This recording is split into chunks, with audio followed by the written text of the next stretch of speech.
Yeah. Yo, Andrew. We're out of here. Yeah, we gotta get that water. High quality H2O. Oh, actually, that's so smart.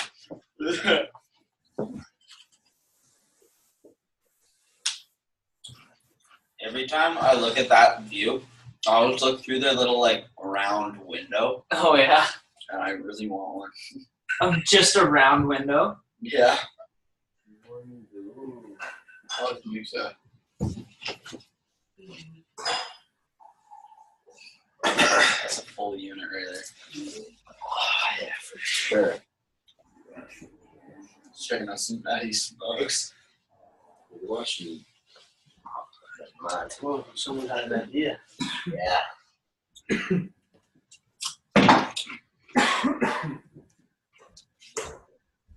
Andrew. How's it going, Johnny? It's Andrew. Good. Oh. Julian, what's good? Matt Ollick. I don't know. Not yet. Who was there? Mountain Man. Nice smokes. Yeah, the Yo. Mountain Man. Hello.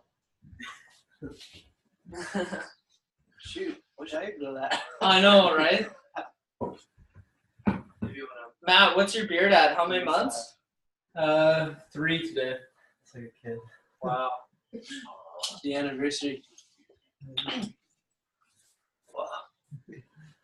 I've been going on a solid 15 years.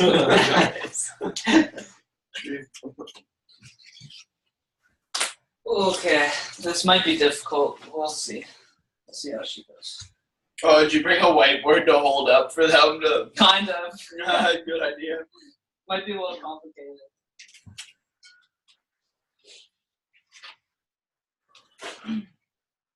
What's a good DNA drug? Is it? It's not bad. Double helix. Yeah. awesome. Gotcha. That video was pretty confusing. Oh, yeah. With your blonde Basically, all I wanted you guys to take from that was not what she was saying, but just how complicated it was.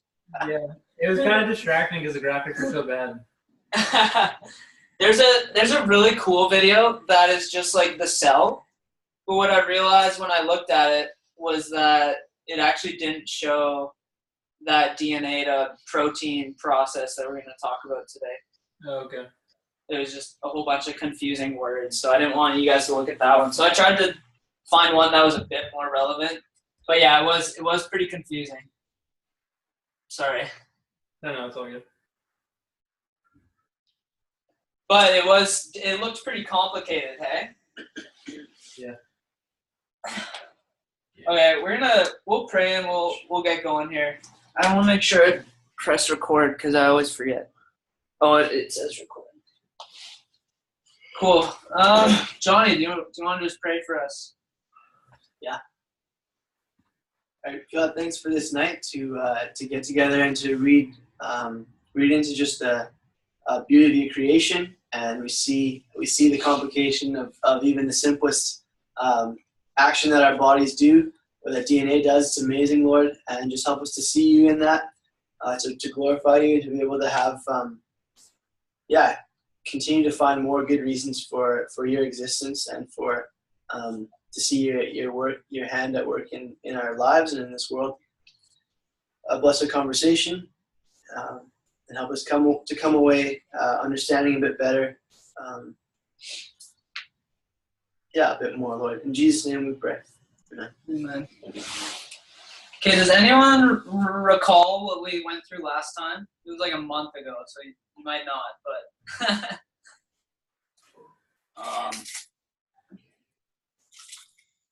Well, actually, you were talking to me about it today. Stuff. Yeah, so we were going through kind of just the fine-tuning of the universe. We looked at these different things that had to be in place for the universe just to exist. And then we kind of zeroed in more and more on Earth itself and all the factors that give us the privilege of having life on it for us to even house a planet that can sustain life. And we saw like the crazy amount of factors that go into that and some statistics on how improbable it is. And yeah, today we're going to go even further. We only got 2 more weeks left. We have DNA this week, and then the next week we meet, we'll look at human consciousness, and then kind of just wrap everything up and kind of see how everything just kind of works together in comparison to maybe another worldview like atheism. And we might compare those two if we have time.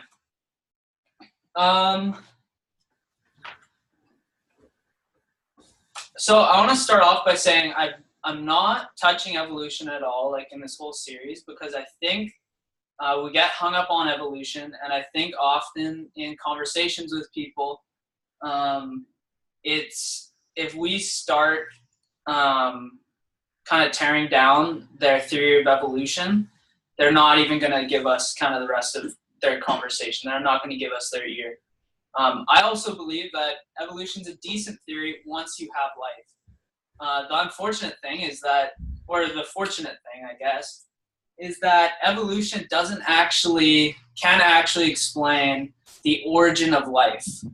Evolution can explain the origin of species, theoretically, but it doesn't explain the origin of life. And that's what we're going to look at today, is the origin of life. What makes things different? What makes us different from dirt? What makes even a plant different from dirt? And it kind of boils down to this one thing, DNA. What do you guys think of that video? Super complicated? Yeah. I was laughing for half of it. What do you guys think? Pretty complicated, or? I didn't understand a single thing. Yeah. Okay. Very complex. We have an honest guy. Graphics were it's like a science fiction movie. Yeah. It's like Bio 11, Bio 12. Yeah. We've all forgotten Bio 11. Yeah. Can anyone define, give me a simple definition of just a protein? Peanut butter. Peanut butter. Peanut butter has protein in it. No wrong answer at this point. Actually, I don't even think you can give a wrong answer in a sense. Okay. Steak. Has protein in it. Yeah. That's what Steak is protein. am I on the right path, or am Yeah. I just rambling? Yeah. I'm just doing foods now. Andrew, what's protein? Dude, I don't even know. You know. Just give me an answer. Dude, I literally didn't I didn't even take. I took chem. That's okay. Well, if you eat protein, what happens? Muscles get bigger. There you go. Yeah.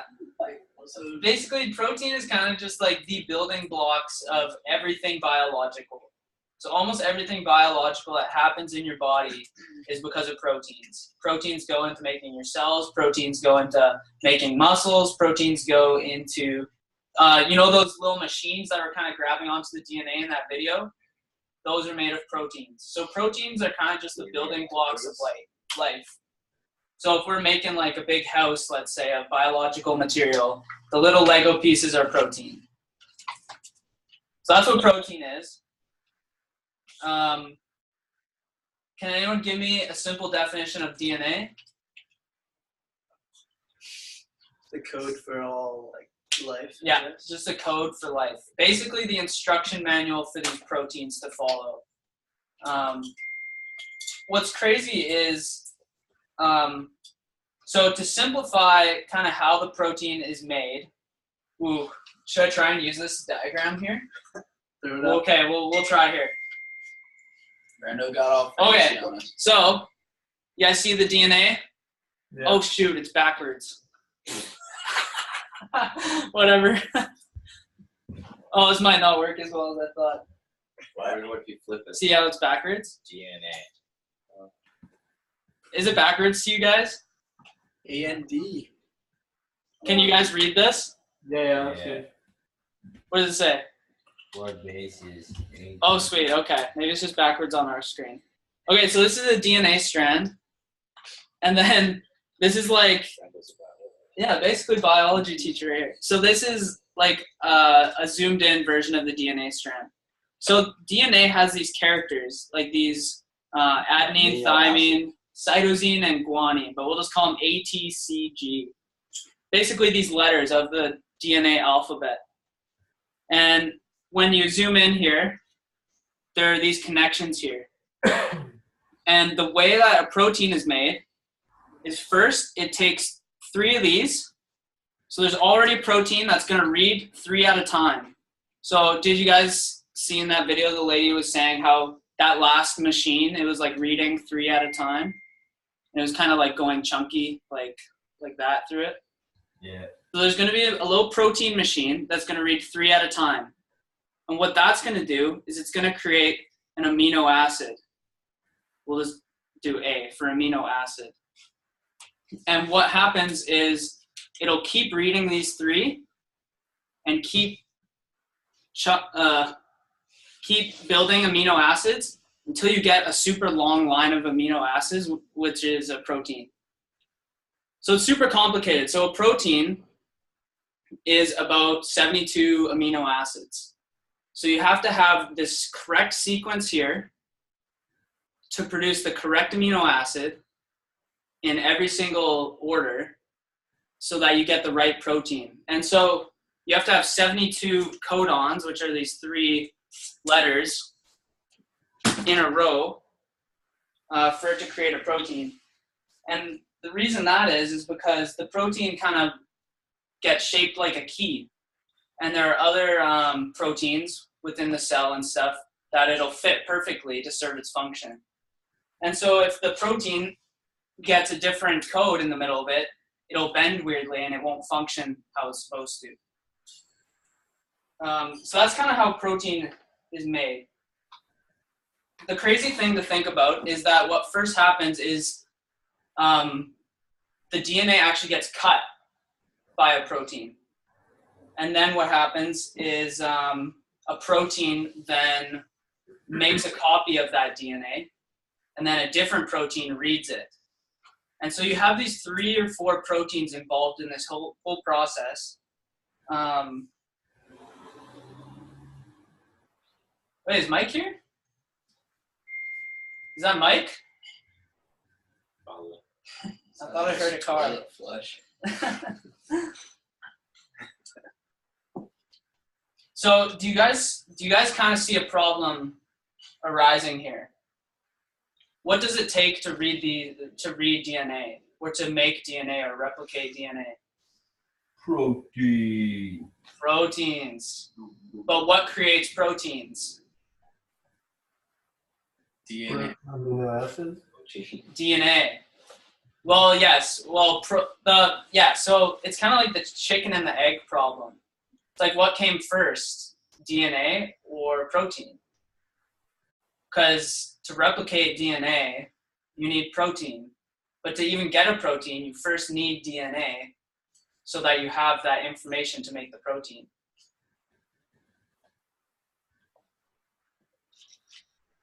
It's kind of that chicken and the egg problem. We kind of, like, I remember, like, asking it as a kid, and, like, your parents just kind of, I don't know, shove it off as, oh, like, that's a silly question. But it's actually, like, a pretty deep question if you think about it. Because if you keep going, depending on what story you believe, let's just take evolution. We'll take evolution. And you have to trace it back all the way, through the different species and stuff, until you come to this point here, where you go to DNA and you say, okay, what came first? Did these proteins come first, or did the DNA?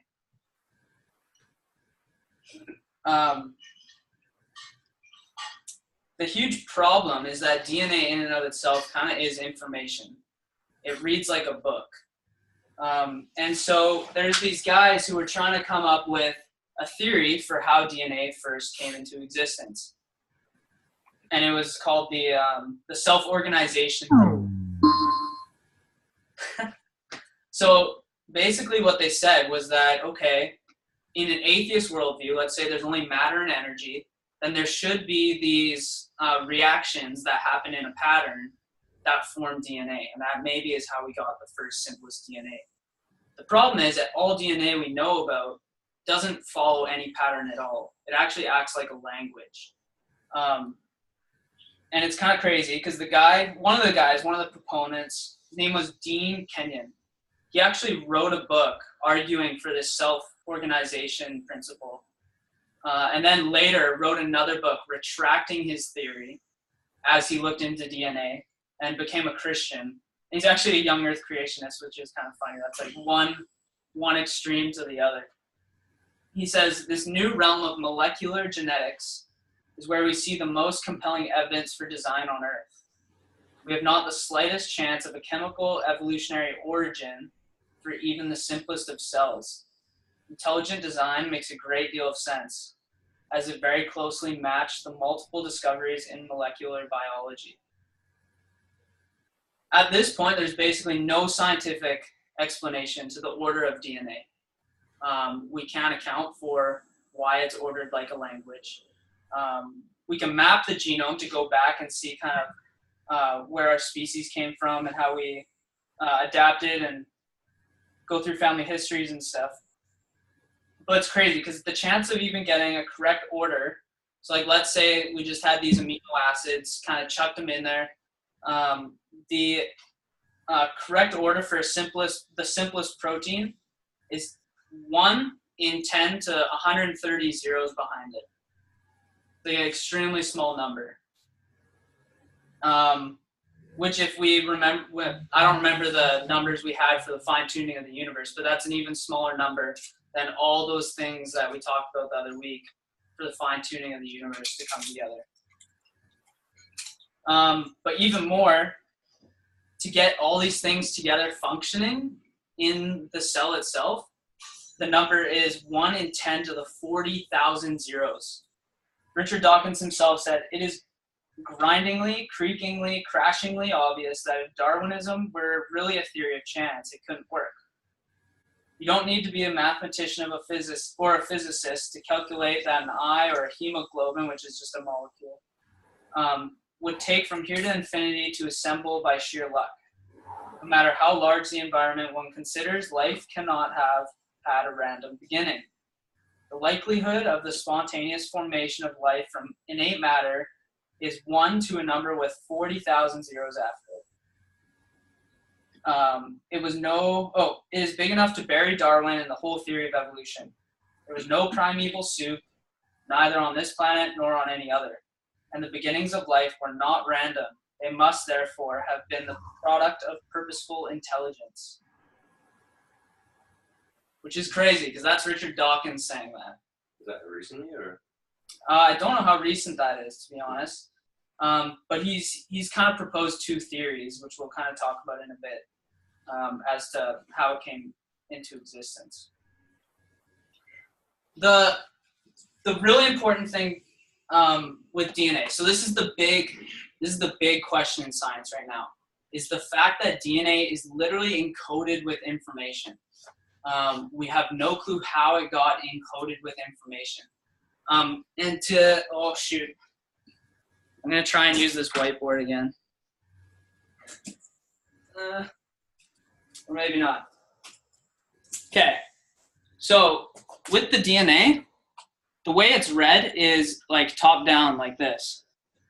And if you notice, as much as there's a scribble there, there's no bonds between these right here. So there's no rhyme or reason why they're ordered except like a language. It's kind of like I was trying to get those magnetic letters today. And so you can argue for the bonding right here. Like there's a bond there, there's a bond there, there's a bond there to the back. There's even bonds right here. There's no bonds between these. So in essence, it's completely random unless there's like a language. I was going to bring those magnetic letters and kind of throw them all across the board. And then ask you guys if there's any information in those letters. And in essence, there's not really information. It's not telling you anything. But if I ordered the letters in a way that said, thank you, you would say, whoa, that's like trying to convey something. And that's essentially how DNA works, is we could understand why it bonds to those backbones. There's no rhyme or reason why it kind of encodes like a language. And so the big question that's kind of come up is that, okay, where did this information come from? That is the big question in science right now. How did just matter? How did these chemicals, how did these little things order itself in a way where it conveys information? It's kind of crazy because Bill Gates said DNA is like a computer program, far, far more advanced than any software we've ever created. Bill Gates is kind of like the founder of Microsoft. So where did this information come from? That's the big question right now. So Dawkins kind of has two theories. One is very hard to get your head around, but it's almost like there's this law that forces evolution to go in the right direction. It's this law in the universe that forces evolution to go in the right direction. So he would say this isn't a random process because there's this law that forces everything to go in the right direction. And I would kind of push back on that and say, okay, where's this evidence for the law? Plus also, if this law is true, who put that law there? Why does everything need to go into an orderly direction? It just makes no sense in an atheist worldview. But more famously, on the movie Expelled, which I highly recommend any of you guys to go watch that, because it's a guy named Ben Stein. He's not a Christian. I think he might be a Jew. But he basically investigates the there's this big corruption in science back in, I think it was the 90s, where if anyone came up with a theory of intelligent design in science, their work was kind of thrown out, or they were thrown off the faculty or something like that. And so he was kind of investigating this, and he was interviewing Richard Dawkins for the part on DNA, asking him this question: where did this information come from? How did we go from rocks to all of a sudden living organisms through DNA? And Richard Dawkins in that said that maybe a further evolved life form from another planet came and put it there. Which is kind of crazy because this is a big guy in science saying, I have no clue, so it was probably put there by aliens, is what he's saying. But that again just puts the question back one further. How did these aliens come to be living? Do they have DNA? How are they coded? There's a guy named Greg Myers. Jean Myers. She was a lady who worked with Francis Collins on all this DNA stuff, mapping the human genome. She's not a Christian, but this is what she said at the end of their findings. We're deliciously complex at the molecular level. We don't understand ourselves yet, which is cool. There's still a metaphysical, magical element, which means beyond science. There's something beyond science. What really astounds me is the architecture of life. The system is extremely complex. It's like it was designed. There's a huge intelligence there. I don't see that as being unscientific. Others may, but not me. And then these two guys, Alan Sandage and Anthony Flew, both were atheists for 50 years. And then because of this whole DNA information, the complexity of the cell, looking into that, these two dudes both became, the one became a Christian, the other one just believes that there's a God. But Alan Sandage, who converted to Christianity at age 50 because of DNA, said, the world is too complicated in all its parts, all interconnections, to be due to chance alone. I am convinced that the existence of life with all its order in each of its organisms is simply too well put together. Then Anthony Flew, after 50 years of atheism, a very famous atheist, if you guys kind of look at his other works. DNA has shown by the most unbelievable complexity of arrangements which are needed to produce life, that intelligence must have been involved. I hope you guys kind of look into this more because it's crazy. I remember being on a ferry, I think it was like 5 years ago, reading this kind of science book by Lee Strobel. reading the chapter on DNA where he's interviewing this expert on DNA, and I was just like crying on the ferry, on this ferry reading about DNA. People probably just thought I was crazy, but it just hit me like God like literally has written kind of evidence into our very bodies that just screams that there's a designer, screams that we're loved. And I hope you guys, what I hope you guys kind of start to see is that there are these gaps in science all over the place. And you have to put a story there. You have to put something there that either believes that one day it'll be solved by evolution, or one day or that the answer is in Christianity somehow, that somehow God worked through it. Right now, the complexity of the question of the cell, the fact that you need a protein to create DNA and you need DNA to create protein is baffling scientists right now. The fact that there's information, where did it come from, is baffling scientists right now. And I'll leave you guys with this. Psalm 139, 13 to 15. For you created in my inmost being. You knit me together in my mother's womb. I praise you because I am fearfully and wonderfully made. Your works are wonderful. I know that full well. My frame was not hidden from you when I was made in the secret place, when I was woven together in the depths of the earth. When I watched the original video, that's all I could think about when I saw the kind of all the intricacies of what's happening in each of our cells. The fact that we're literally being knit together. That there's no rhyme or reason why we have the features of our parents. You wouldn't be able to predict that you got the nose of your dad and the eyes of your mom.